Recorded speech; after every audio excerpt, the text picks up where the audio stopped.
ученици, които не са насочени нито към спорт, нито към такива извънкласни дейности, не им остава нищо друго, освен да тръгнат по един път, който много не ни харесва. Тоест най-лесното да ходим по кафенетата, да стоим непрекъснато в Фейсбук, в YouTube, в TikTok и така нататък. Моите спомени са такива, че се учеше много, порядките бяха изключително строги в училище, имаше оценка за поведение.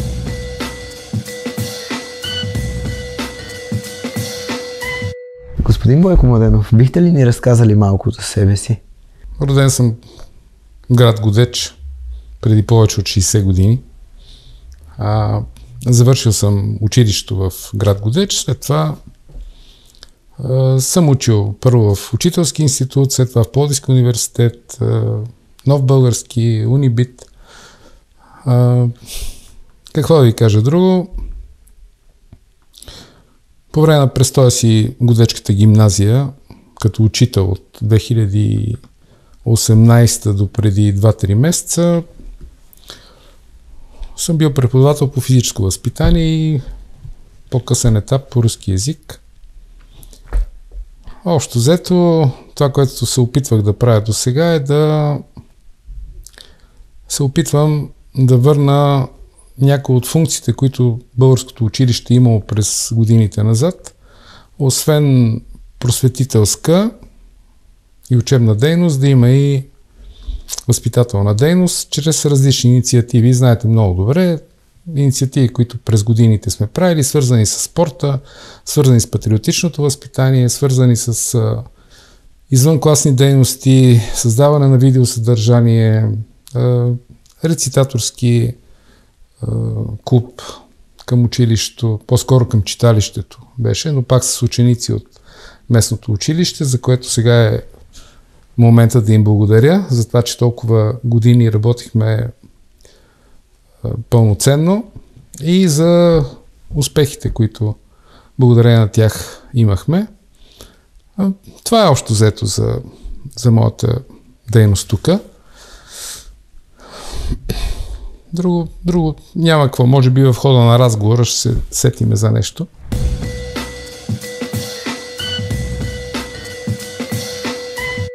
Доколкото аз знам, вие развивате доста инициативи, не само в Годеч, разбира се. Разкажете ни малко за тях, за извън годечките дейности. Как да ви кажа, още когато съм учил в това училище, още като ученик, знаех, че Годеч има няколко неща, с които може определено да се гордее. Те са свързани с нашата история, с нашето минало, които, за съжаление, и до момента мисля, че са доста недооценени. Това на първо място са природните дадености, на второ място това е миналото на Годеч, което е свързано с живота на една забележителна личност, каквато е Никола Вапцаров. И другото нещо, това е Разбойшкия манастир, който до ден днешен мисля, че може да бъде визитката на град Годеч, защото покрай Разбойшкия манастир могат да бъдат стартирани много други инициативи, свързани с патриотизъм, поклоннически туризъм, познавателен туризъм или изобщо всичко това, което наричаме в момента алтернативен туризъм. Продължавам да смятам, че Годеч има всички дадености в тази посока и трябва задължително да се развива в тази посока. Що се отнася до другите дейности, знаете много добре, това са Вапцаровите дни, които бяха оценени и вече уважавани от различни институции, Съюза на българските писатели, това са Национален литературен музей, представители, които всяка година са гости на нашите чествания и можем смело да кажем, че на фона на буквално един процес, който беше свързан с посичане буквално на нашите национални икони по политически причини, личности, които бяха неглижирани и тяхното дело и творчество бяха поставени на едно ниво, което те определено не заслужават. Така че си мисля, че с тази дейност, която пак повтарям беше оценена на съвсем различно ниво, Годеч така отвоюва своето достойно място и своето представяне в сегашните времена. Другото, за което се надявам още повече, че времето наближава, това е една инициатива, изключително одобрявана от учениците в град Годеч. Това е постъпките на Ботевата чета, за което може би ще поговорим след малко по-подробно. А иначе другите инициативи, които са свързани извън дейността в Годеч, те са пак в тази посока.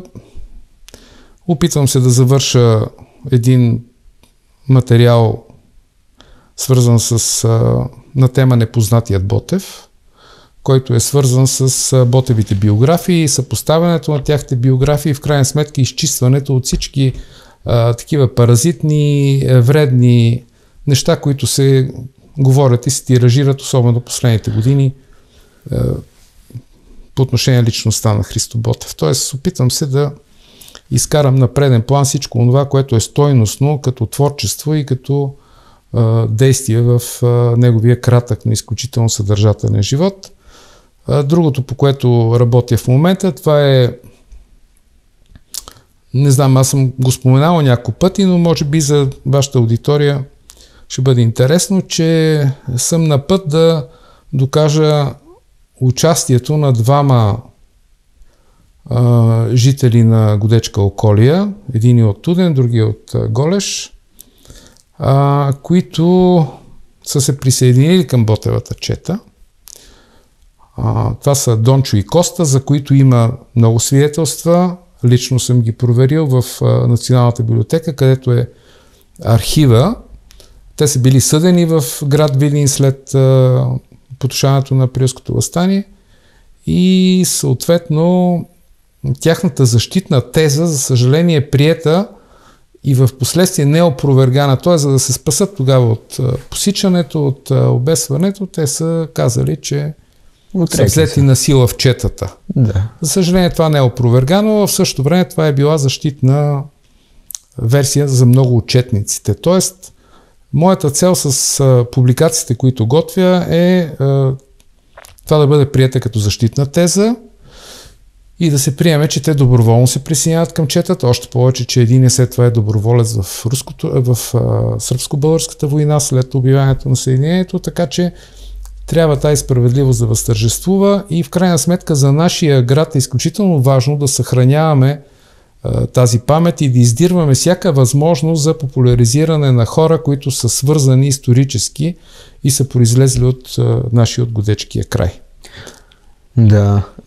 Също вие имате ваш собствен филм за Ботев, доколкото знам, и който аз съм гледал една част от него, малка, и видях, че има доста качествени материали и е вложен труд в него и желание. Не е направен просто така и да се мине, да се знае, че е нещо Ботев, нещо случайно. Но сега искам да ви попитам следващия ми въпрос. Какви са били възможностите за образование, когато вие се започнал своята кариера като учител? Може би, когато говорим за образование, трябва даже да се върна още по-назад, за да се види на какво ниво е било нашето образование, даже още преди освобождението, за да стигнем, може би, да е по-изчерпателен отговор, за да стигнем до времето, за което ме питаш. Горе-долу до създаването, до написването на история славянобългарски в България е имало не повече от 150 килийни училища. Mm-hmm. Знаете, даже тази година подаваме една инициатива за възстановяване на училището Килийното, което е тук в Рибарниците, защото това е изключително място, което трябва да бъде възстановено, поддържано и трябва да се върне една традиция. Всички завършващи абитуриенти, преди да се простят с училище, може би е редно да отидат да поставят по едно цвете, както беше преди на Килийното училище, за което ще търсиме вариант да участвате и вие, защото това е всъщност най-важното. Става просто, че до написането на история славянобългарска, това са данните, доколко са точни, ние не може да знаем, но около 140 училища килийни имало до този момент. Винаги образованието на българския народ винаги е било приоритет. Малко преди освобождението на България от турско робство, в България има повече от 1500 училища, при положение, че тогава населението е било някъде около 3 милиона души. Тъй като не е било приоритет на турската държава да образова населението българското, изцяло образованието е било поемано от общините и църковните настоятелства. Тоест, то е било финансирано през общините и църковните настоятелства. Когато идва освобождението на България от турско робство, българската политическа система тогава е направена по принципа на английската система, т.е. либерали и консерватори. Въпреки че партизанщината, политическите преследвания започват почти веднага след освобождението, въпреки всичко, те намират по един от най-важните въпроси, каквото е българското образование, намират общ език. И резултатите са на лице, тъй като само 4 години по-късно България вече има около 2500 студента, учещи висше образование, като около 1500, нали, цифрите не могат да бъдат точни, учат в България, останалите 1000 учат в чужбина.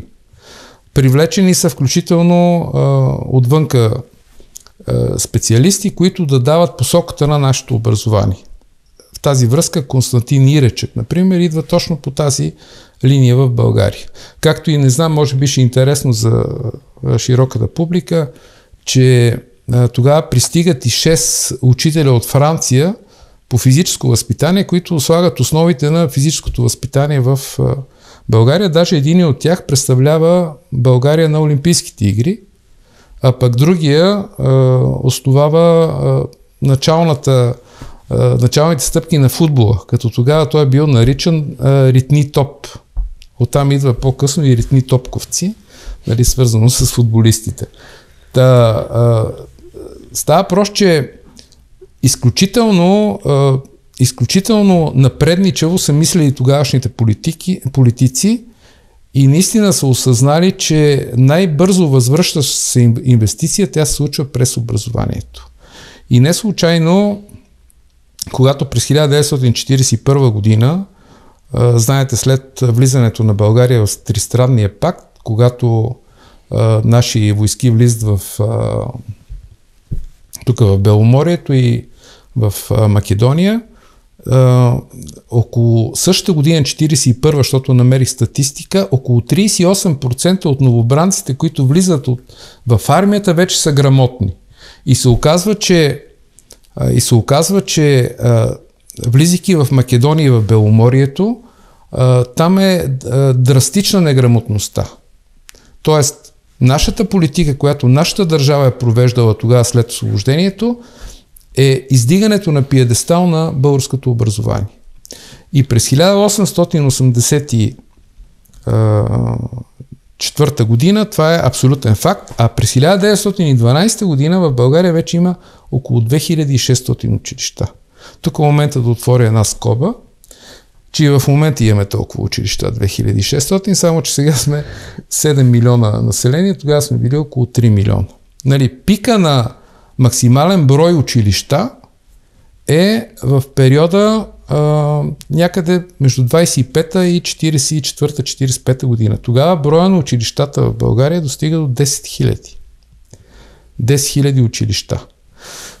Веднага след промените през 1944 година училищата са намалени на около 5000, но то не е направено просто е така механично затваряне на училища, а това е укрупняване и създаване на нови училища, които разполагат с добра материално-техническа база и така нататък и така нататък. И тъй като сега се сещам, че само някъде преди около месец и половина-два се заговори отново за ученически униформи. Спомняте ли си? Да. Наскоро ученически униформи, връщане на оценка за поведение. И за съжаление от неграмотност или не знам по някакви други причини, обаче забелязвам, че в коментарите, особено подобни публикации, пише, че това били отживелици от социализма, което не е вярно, защото тези порядки са въведени още по времето, когато България е монархия. Това е някъде след 27-8-30 година. Изобщо тогава, понеже и кадри съм виждал такива, учебният ден в едно училище започва с дигането на знамето, с химна, който е бил тогава, и задължителната униформа. Тоест, опита сега да се върне категорично не трябва да се причислява към нещата, които се случва след 9 септември 1944 година. Намалявайки тогава броя на училищата, за съжаление след 1944 година изваждат вероучението от българското училище. Още по-голямо съжаление, че сега вероучението не е въведено обратно, а е крайно време да се въведе, защото е изключително важно, но с намаляването на броя на училищата и окрупняването вече се дава приоритет на средното образование става задължително.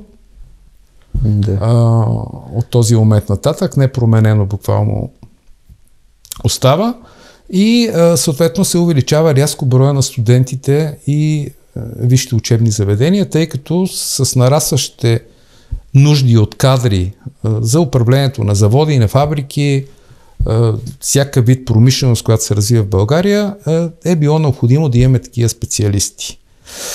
За съжаление, ако трябва да продължа с темата, защото май много се разпрострях. Не, прекрасно даже. След 89-90 година започнаха поредните промени в нашето образование. За голямо съжаление, от 5000 училища в момента сме около 2660-70, нещо такова беше. Няма значение точните цифри, но за съжаление ние пак започнахме да спихваме броя на училищата и то основно от обезлюдяващи се места, свързани с най-вече Северна България, Родопите и така нататък и така нататък. Но това не е най-големия проблем. Проблемът е, че включително и в нашето училище намалява рязко броя на учениците. Ако са били 600-700 до преди 25 години, сега в момента учениците са под 300, което не е добър показател и се надяваме да дойде времето, когато да почват да нарастват паралелките и нещата да се нормализират.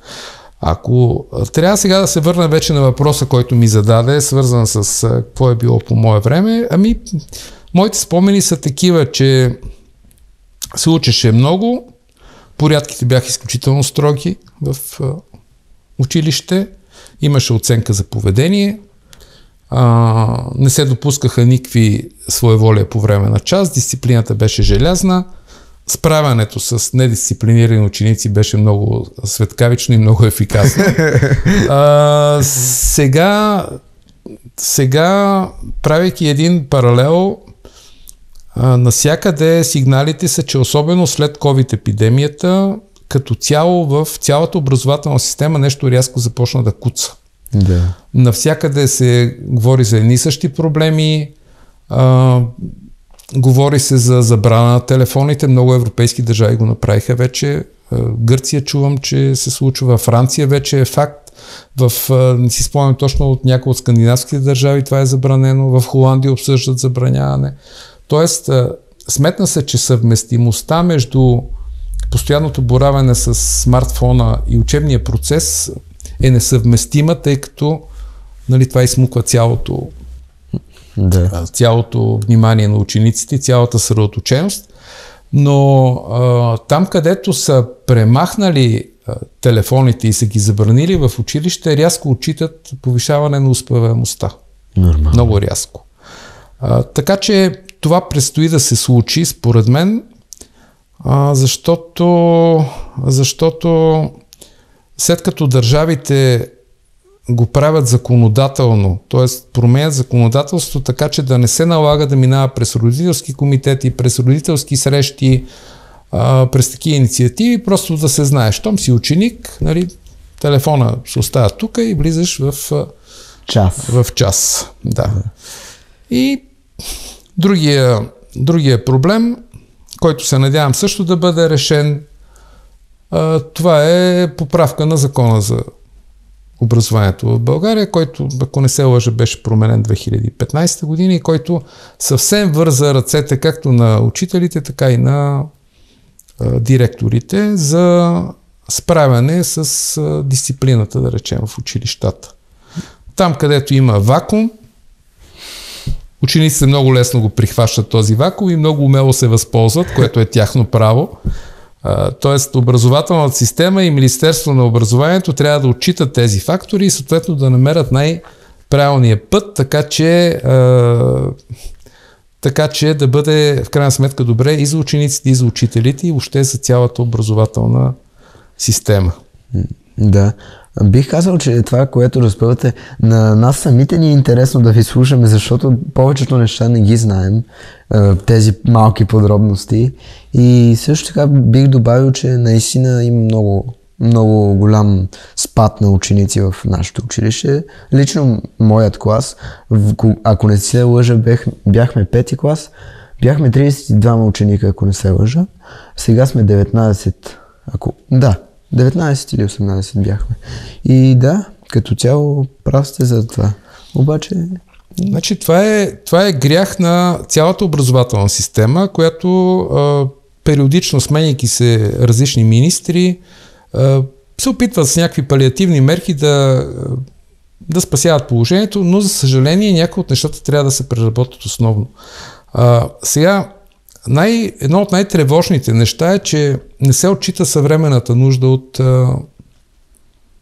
от промени в образованието. Да. Българското образование никога не излезе от матрицата, която беше наложена преди години. Тоест, постоянно наливане на знания, много често изпреварващи, даже като обем и като трудност, изпреварвайки възрастта, която биха могли да възприемат учениците. Тоест, искам да кажа по-просто, че това, което би трябвало да се учи в 10-ти клас, да речем, се сваля в 7-ми или 8-ми, което затруднява изключително много учениците и съответно ги демотивира, защото какво да кажем за точните науки, които ако не ги разбереш, ти просто няма шанс да ги разбереш и по-нататък, след като не си хванал основата. Така че някои от нещата не са отчетени. И тук отварям една скоба, че още, тъй като аз съм работил малко и още по времето на тоталитаризма, още тогава се говореше за профилирано обучение. Още тогава. Какво означава профилирано обучение?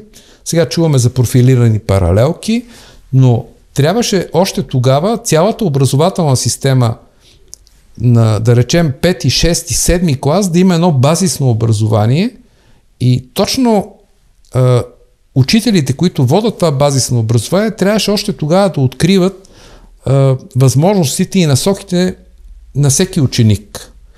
И да речем, след 7 клас да бъдат създавани профили, да речем, хуманитарни науки,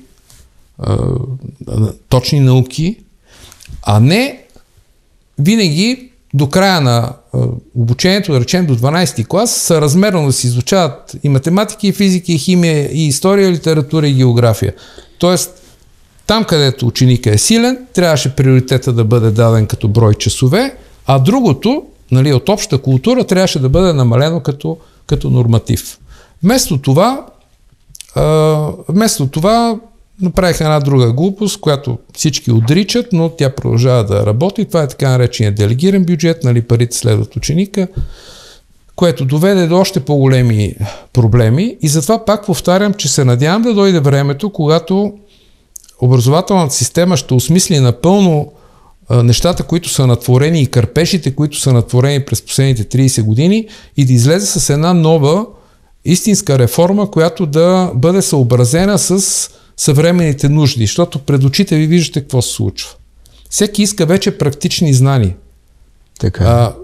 Когато става въпрос за език, аз виждам сега в университета, виждам какво искат да видят, да речем, преподавателите. Когато се регистрираш в електронната библиотека, да можеш да ползваш чужди материали, да речем в случая от руски език, за който говоря, където материалите са необятни. Там има по всякакви теми хиляди статии. Тоест, ако ти можеш да четеш, да превеждаш, ти можеш да ползваш съответно тази литература. Тоест, практическата насоченост от изучаването на даден предмет, а не завършиш училище и в крайна сметка нито си химик, нито си физик, нито математик, нито историк, нито географ. Тоест, едно базисно образование, което продължава през целия период на обучението до 12 клас. Значи, точно ето това трябва да се трябва според мен да се промени. Защото профилираните паралелки, само единствено профилираните, те не решават въпрос. Това трябва да е база на цялото наше образование.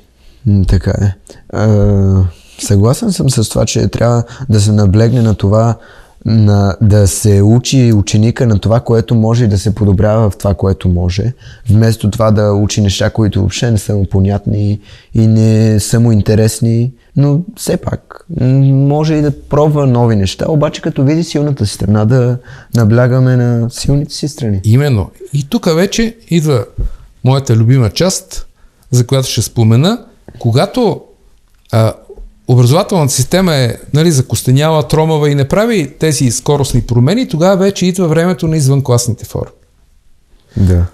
Например, в скандинавските държави, защото съм си направил труда да проверя, да речем, до обяд са предметите, които се изучават и след обяд, пак в присъствие на учител, започва творческата част. Тоест, ако си учил нещо по литература, пиши есета, разработва и нещо и така нататък.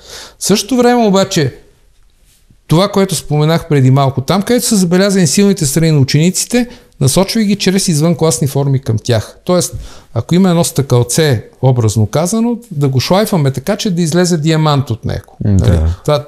Това е смисъл на цялата работа. Съжаление, в нашата образователна система, с изключение на по-елитните училища, извънкласните форми или се водят формално, или въобще отсъстват. И това води до един голям вакуум, защото ученици, които не са насочени нито към спорт, нито към такива извънкласни дейности, не им остава нищо друго, освен да тръгнат по един път, който много не ни харесва. Тоест, най-лесното да ходим по кафенетата, да стоим непрекъснато в Фейсбук, в YouTube, в TikTok и така нататък, вместо да ползваме този капацитет, който имаме и да го развиваме непрекъснато. Било в спорта, било в някаква друга дейност. Както и това, което, да речем, вие правите с подкастовете и така нататък. Тоест, тази енергия трябва да бъде впрегната. Да. Всеки ученик иска полезна изява. Той иска да се заяви някъде. Иска там, където е силен, някой да го забележи, да го похвали, да го види. Но ако ги няма тези извънкласни форми, няма шанс. Просто няма как да стане. Прав сте, да. Трябва да се изявим там, където сме силни. В крайна сметка. Така.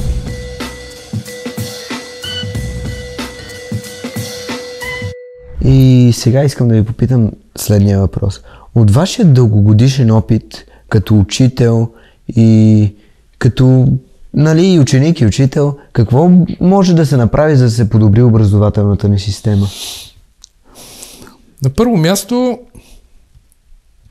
има няколко варианта. Един е с генерално решаване на проблема. Решен проблем директно, законодателно през Министерството на просветата, което обаче е труден процес и вероятно няма да се случи съвсем скоро, защото все още като че ли изкристализира идеята да се направят тия промени, камо ли да се реализира, но мисля, че в рамките на това, което в момента е възможно, може да го прави абсолютно всяко училище през, пак казвам, тези извънкласни форми. Не случайно аз алармирам вече няколко години, особено след COVID-а, извънкласни форми реално поне в нашето училище няма. Така че си мисля, че на първо място трябва да се възстановят извънкласните форми на работа и пак повтарям, те не трябва да са формални. Там не трябва да се жалят средства. Както започнах в началото, инвестицията вложена в образование се връща бавно, но тя се връща в огромни размери. Второто нещо е мотивация на учителите така, че да не бъде формализирана формата на обучение, независимо дали е в часовете в училище или бъде вкарана в тези извънкласни форми. Третото нещо е рязка промяна в броя на спортуващи ученици. Особено в Годеч. В Годеч при тези възможности, които дава спортната зала, да не бъдат субсидирани, да речем, треньори, които да водят спортни занятия, просто престъпление.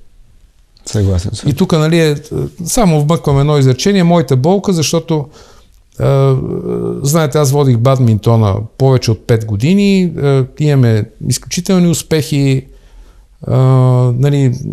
тук на областни, след това на зонови първенства ставаме първи, 2 години поред отиваме, даже 3 години поред отиваме на републикански първенства, завоюваме и там някакви места. И сега изключително ми е неприятно, че с моето напускане този спорт просто не го изпоменават. Замря.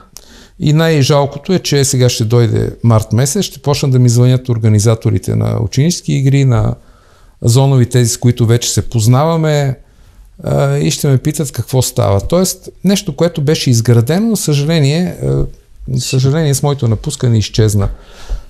И се надявам, все още се надявам, защото там имаме база, ние имаме хората, най-важното, които са тренирали този спорт, и мисля, че с малко желание и с съвсем малко средства тези неща биха могли да се възстановят. Да, и да просперират. Дано да се случи.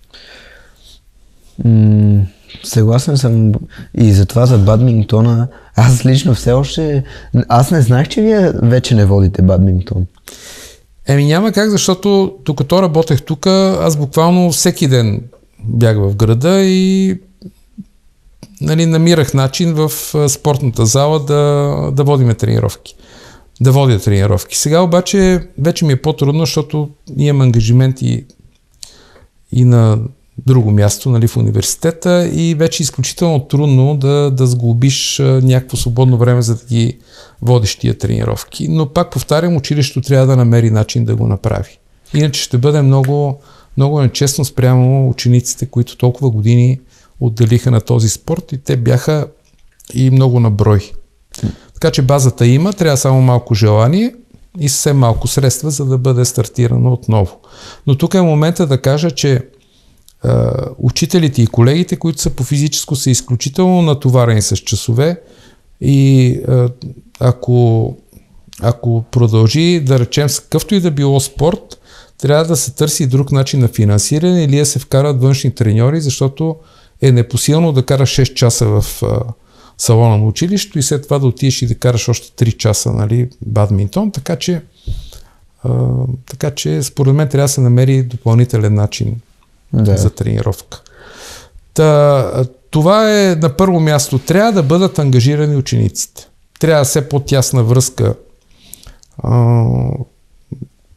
Ако щеш и с читалището и училището, трябва да работят все повече. Все по-голям брой деца трябва да бъдат вкарвани вътре в различни инициативи, и както сега готвиме създаването на този клуб, спортен туристически, през него на територията, създадена на територията на общината, да бъдат включени в такива туристически и спортни инициативи, да бъдат включени голям брой от учащите. Да. И знаете, там за Ботевия поход, което се оказа едно от много истинските неща, правени в нашето училище, съдя по интереса, който учениците имат към този поход. Да, и то не е само от нашата област, а и от много други области. А и аз също ще съм тази година от този поход, за което за мен е чест и ми е много интересно. Миналата година не успях, но тази година ще бъда.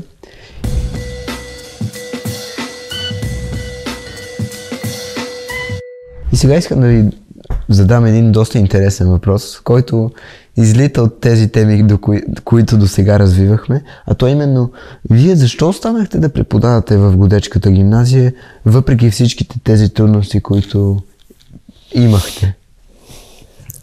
Аз съм емоционално свързан с това училище, тъй като съм учил в него, родил съм се в този град и няма как да съм безучастен към всичко, което се случва тук. Да.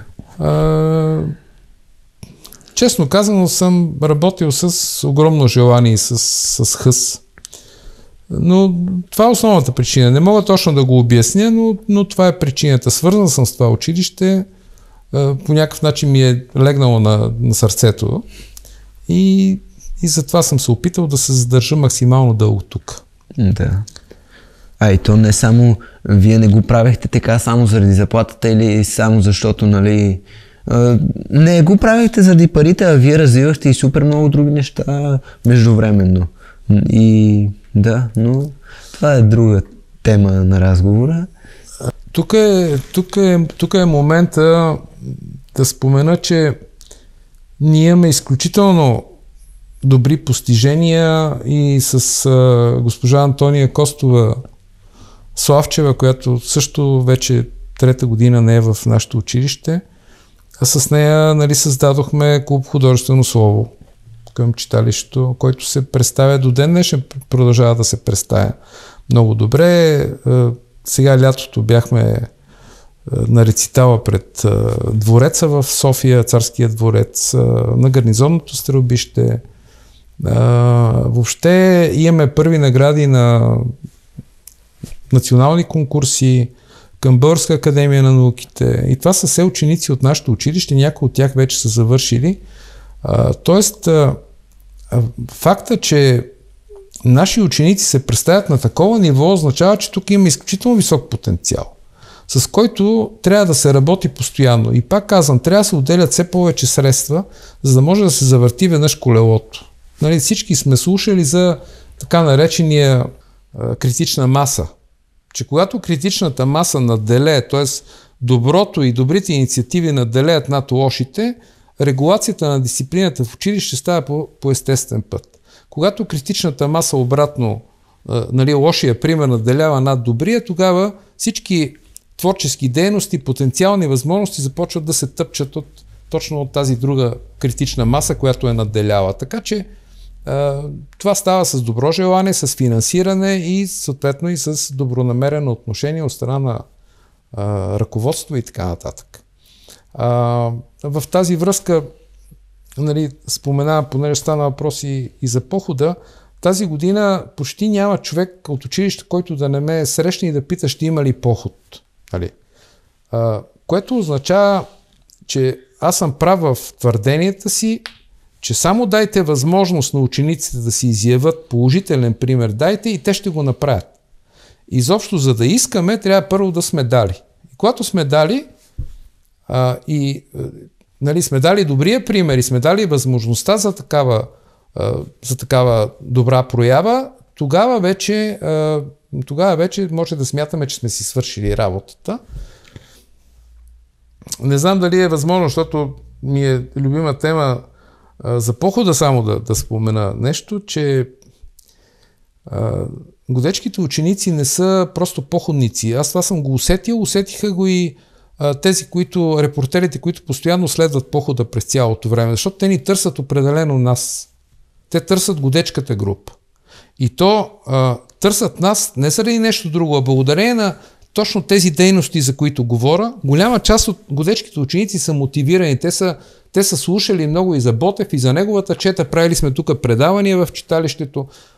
Тоест, нашето ниво на знание и отношението, което имат нашите ученици към Ботев, неговата чета и подвига, то е вече закодирано в момента, в който са записани звучасти. И отивайки на това място, по въпросите и по начина, по който те се държат, усещам, че те го съпреживяват, което е едно от най-важните неща.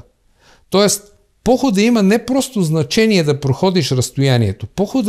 Похода е нещото, което възпитава. Похода е нещо, което дава отношение не само към Ботев, нашето възраждане, национално-освободително движение. То дава отражение и към някакси национална идентичност и съпричастност към съдбините на нашия народ.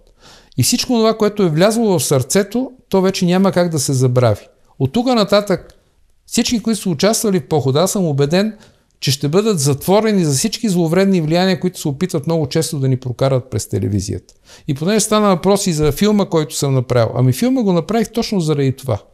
Защото ми омръзна, включително по националните телевизии, непрекъснато да се принизява с темите, които се вкарват, че българския народ бил предателски, че Ботев го бил убил собствен четник, че Априлското въстание оборище било предадено, което също не е вярно, че Левски бил предаден. Тоест внушава се едни неверни данни, които водят до национален нихилизъм. И когато този нихилизъм го навреш просто в очите на, особено на подрастващите, тия, които формират национално самосъзнание, ти просто ги унищожаваш. Унищожаваш варианта те да бъдат патриоти. Унищожаваш варианта те да чувстват тая принадлежност която би трябвало да имат към собствения народ.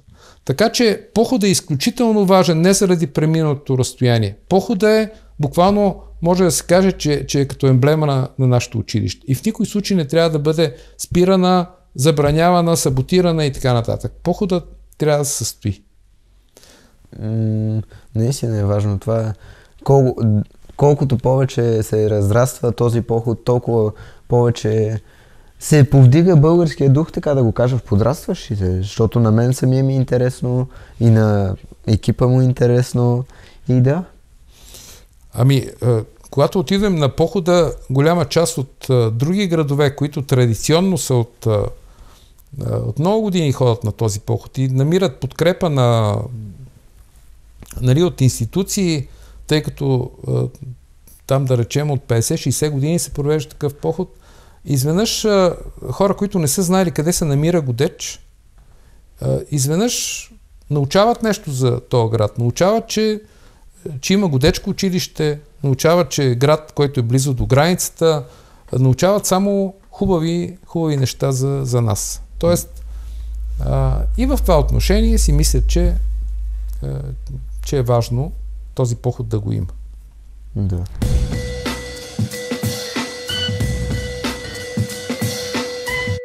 Успяваш ли да мотивираш учениците си?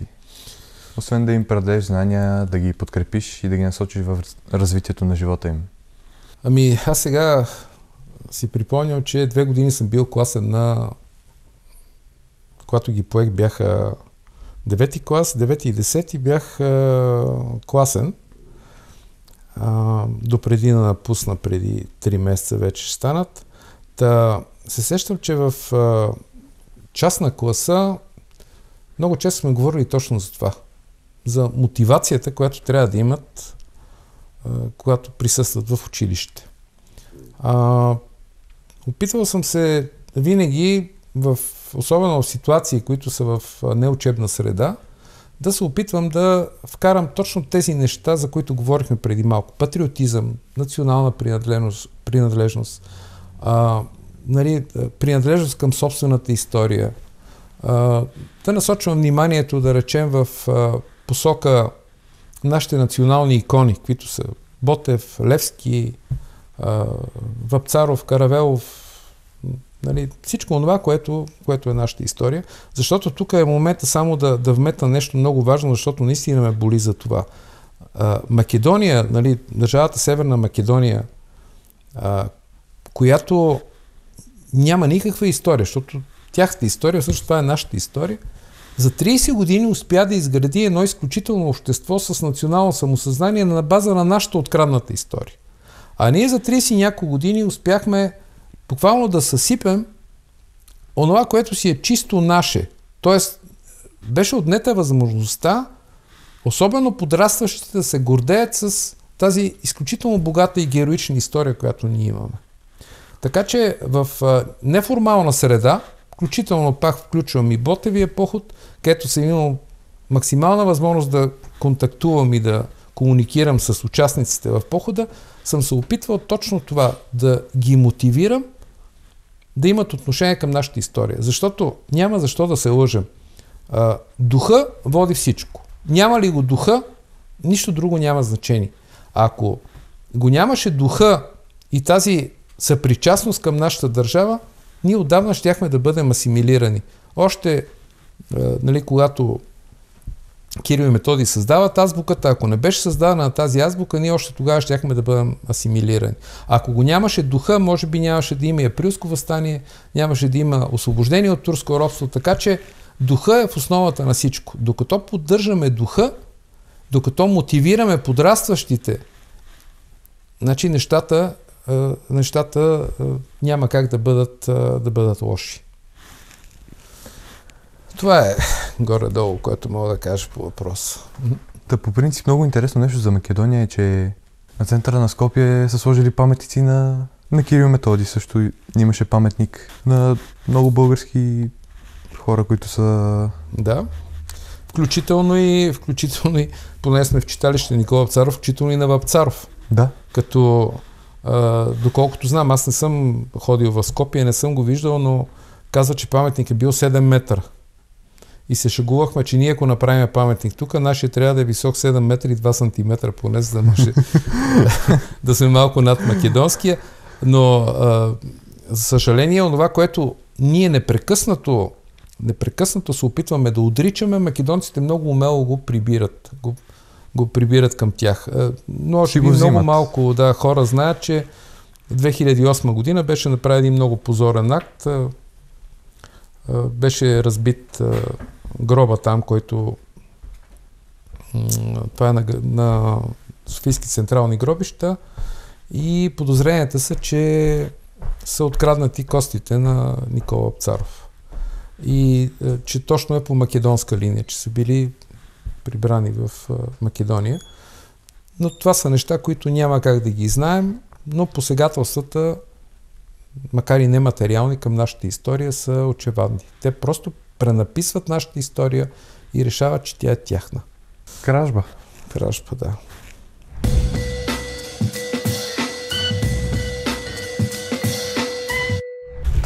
В началото споменахте за Ботевата чета. Може ли да ни разкажете малко повече за историята на Ботевата чета, по стъпките на Ботевата чета? Историята на походените преди постъпките на Ботевата чета, по-точно. За първи път е организиран през 1946 година и от тогава тази година, ако не се лъжа, ще бъде 77-я национален туристически поход. 1946 година, не знам дали сте чували, но само 5 години след 1876 година, след Априлското въстание и подвига на Ботев и неговата чета, Захари Стоянов, заедно с един от оцелелите четници, преминава през целия маршрут и уточняват с абсолютна точност местата, през които са минали. По-късно, на база на създаването през 1942 година към Българска академия на науките, така наречената от Александър Бурмов създадена Ботева за друга, започва изследването на всичко онова, което касае Ботевата личност и всичко онова, което касае материалите около Ботев и неговата чета. И съответно съвсем спонтанно идват и идеите за популяризирането на всичко онова, което вече е известно. И така стига до тази идея 1946 година на базата на маршрута, който е уточнен, да се провежда ежегоден поход и до 2021 и 2022 година, когато бяха годините на COVID-а, това са единствените 2 години, когато похода не се е провеждал. Най-масов е бил през 1976 година, когато участват около 8000 души в този поход.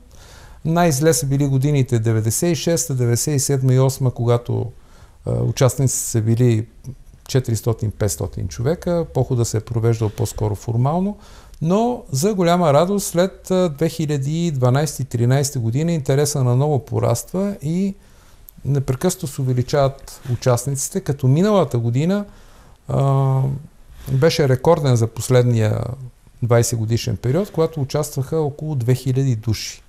За голяма радост и задоволство около 90% от участниците са учащи. Това са представители на български училища от всички краища на страната и тази популярност расте все повече и все повече, което означава, че има глад за познаването на тези национални светини. Нашето участие за първи път беше през 2019 година, когато бяхме с една малка група от 12 човека общо, след това станахме 25, за да стигнем 2023 година до абсолютния рекорд да бъдем най-голямата ученическа група в цяла България. Тоест един малък град, какъвто е Годеч, даде най-голямата ученическа група в цяла България. И пак, както говорихме преди малко, мисля, че това е изключително важно. Това не е просто някакъв рекорд за това, че сме докарали броя до някъде, а това, че много от учениците съответно са припознали Ботев и са осъзнали неговото величие и делото, което прави през 1876 година. И тук е момента да вмъкна, че за голямо съжаление, включително в големите телевизии, непрекъснато се обсъждат много маловажни неща, свързани с живота на Ботев и неговата чета, пропуска се едно от най-важните неща. Значението, което има преминаването на Ботевата чета и завладяването на австрийския параход Радецки върху цялата европейска прогресивна общественост тогава. Никой не споменава, че в европейския печат, защото тогава национално-освободителните борби са в абсолютния пик, нали? Никой не отчита факта, че 3000 европейски вестници и списания отразяват завладяването на парахода Радецки. И когато капитана на кораба Дагоберт Енглендер споменава в европейските вестници за изключително достойното поведение, което имат въстаниците, че това не са шепа разбойници, които искат просто да завладеят кораба и да преминат, а това са революционери, това са хора готови да дадат живота си за един идеал. Цялото това нещо прониква в сърцата на журналистите, които пишат тези статии. Тоест, този акт на завладяването на кораба спечелва сърцата на цялата европейска прогресивна общественост. И както едно друго силно подценявано име, което се нарича Джануариес Магахан, както и леди Странфорд, които изиграват изключителна роля за представянето на зверствата, извършени по време на априлското въстание в Англия, през печатните издания, каквото е Daily News. Това са хората, които оповестяват на целия свят, че в България става нещо, че в българските земи е дошло времето за национално освобождение. Иначе, представете си, кой до този момент е знал какво случва в България? Кой е чувал за зверствата, които са извършени в Перущица, Батак, Брацигово? Кой е чувал за това? Единствено, благодарение на тези личности, света научава за нас. Научава, пак повтарям, че в нашите земи става нещо важно, че един народ се бори за собственото си оцеляване. И заради това е толкова важен този подвиг на Ботев и неговата чета. Колко е лесно да излезеш в една телевизия и да опетниш, да речем, врачани за това, че били предали Ботев. Ами добре, ако се заровим официално вътре в историографията, ако се заровим в историческите източници, ще видим, че това изобщо не е така. Че целият народ, включително Врачански революционен окръг, това е трети революционен окръг, прави опит да възстане. Само че никой не отчита факта, че турския гарнизон се увеличава до близо 1400 човека. Че в деня, когато Ботев преминава покрай Враца, града е окупиран около 2500 турци, нали, военни. Това е отряда на Кел Хасан Паша, който унищожава Панагюрище. Никой не го споменава това. По-лесно е да заклеймяваме. Българският народ е предателски. Те не са подкрепили Ботев. А какво да кажем, ако покажем документите, в които пише, че само от Козлодуй към него се присъединяват повече от 30 човека, какъвто е и случая с нашите двама от Голеш и от Туден, Коста и Дончо, които по същия начин изоставят обоза, когато ги мобилизират турците за предстоящата война между Сърбия и Турция. Те бягат, изоставят обоза и искат да преминат във Влашко и са свидетели на преминаването на Ботевата чета, към която се присъединяват. И именно заради това турците тогава и черкесите най-вече опустошават Козлодуй. Никой не знае, че има повече от 400 избити заради присъединилите се към Ботев и неговата чета. И заради това толкова варира и броя на жертвите, които съобщават при село Баница, там до Милин камък, както и на Козлодуй. Тоест, това са нещата, които, за съжаление, не показват по телевизия. По-лесно е да излезе някой в някое предаване и да започне да хули. Българският народ е предателски, българският народ не е направил това, той не е подкрепил Ботев и така нататък. И пак визирам и Левски и така нататък. Тоест мога да дам примери, само да не оттекчавам, нали, мога да дам безброй примери в тази посока. Изобщо, българската наука отдавна е установила всичко, което е свързано с нашето възраждане и нашите национално-освободителни движения, защото така е по-правилно да се каже. И всички ония неща, които се опитват да внушават, според мен е крайно време да бъдат разбити или най-малкото да не им се обръща повече внимание. И изобщо на всеки такъв факт е редно човек да се зарови, да има навика да се зарови и да сравни. Дали в истинските документи, дали в архивите има и най-малък намек за това, което се опитват да ни прокарва, да речем, по телевизията. Не случайно в тази връзка пак споменавам, че от 1900, даже по-рано, не 89, от 87 година не е преиздадена нито една книга, свързана с пълната история на Априлското въстание, както и преиздаване на такива автори, каквито са Александър Бурмов, Цвета Иванов-Джиеви, Михаил Димитров, професор Жечев, т.е. истинските изследователи, никой не им дава трибуна да кажат така, както е било. По-лесно е да заклеймяваме и да хулим.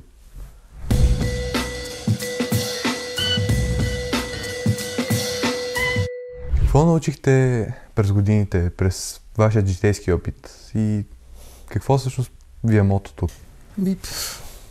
Аз нямам мото, от най-малкото не съм се опитал да го формулирам, но това, което съм разбрал, че когато човек не е безразличен към нашата история, защото, както казах преди малко, духа е в основата на всичко. Духа е онова, което крепи устоите на една нация. Напоследък се опитвам да осмисля поне това, което знам, свързано с нашата история, и се насочих към едно от нещата, които мисля, че са изключително смислени и важни в този момент. Не случайно и темата на моята докторантура е такава. Това е дигитализация на културно-историческото наследство. За съжаление мога да кажа, че ние сме на едно от последните места в света по дигитализация на това наследство, което означава, че до голяма степен изключително ценни архиви, свързани с читалища, свързани с библиотеки, свързани с различни музеи, не се дигитализират, което означава, че те не могат да влезат в ония масив от информация и тази информация да бъде използвана. За съжаление, това създава и предпоставки за кражби на такива документи, които пълнят частни колекции, от време на време се появяват. Тук е момента да припомня, че преди почти 100 години у нас в България попада под формата на стара хартия за рециклиране. Това са турските архиви, които, за съжаление, след почти 100 години, по последна информация, която имам, тя е официална, само около 4% са преведени. А това са архиви турски, които касаят точно периода на нашето възраждане и нашите национално-освободителни борби. Факта, че толкова слабо се работи в това направление, е достатъчно показателен, че аз поне за себе си мисля, че съм се насочил в правилна посока. Целта ми в момента е, и това ще ми е най-голямото задоволство, ако успея да създам някакъв модел, не само да бъде дигитализирана информацията, а да влиза в някакъв масив, който да позволява, както между другото това е финландския модел, който да позволява всеки потребител да може да влиза и да вижда какво е работено до момента, какво е теглено като информация и до какво е довело теглянето на такава информация. Смисъл, научен труд ли е създаден, статии или са създавани и така нататък. И мисля, че едно такова дигитализиране може много лесно с написването на няколко ключови думи да дава възможност на подрастващите, които не четат в момента чак толкова много, да им дава възможност да намират бързо информация, която би могла да опровергае на лъжливо твърдение. Та си мисля, че на моята възраст вече е изключително важно такъв тип удовлетворение, да си успееш да създадеш нещо, което да работи. Реално да, както е казал Вазов, на клеветата да струшава зъбът. Защото продължавам да си мисля и продължавам да се натварвам изключително много, когато виждам скъпо платени предавания, които да продължават да тиражират и да канат по студията гости, които не разбират нищо, опитват се само да създават някакъв вид сензация с една или друга глупост, която хвърлят в ефир. Така че на база на моя опит си мисля, че едно от най-големите удоволствия е това да успееш да създадеш нещо работещо, което да се ползва. А вас ви поздравявам за инициативата и ви пожелавам да продължавате да израствате като бъдещи репортери, журналисти, Защото в подкастовете в момента се формира, според мен, новото поколение, което ще търси отговори на много въпроси, защото всеки гост, който каните, ще ви обогатява по някакъв начин, ще ви насочва ще ви дава опит, ще ви насочва в онова, което прокарва като идеи и буквално ще продължите да израствате в нужната посока. Така.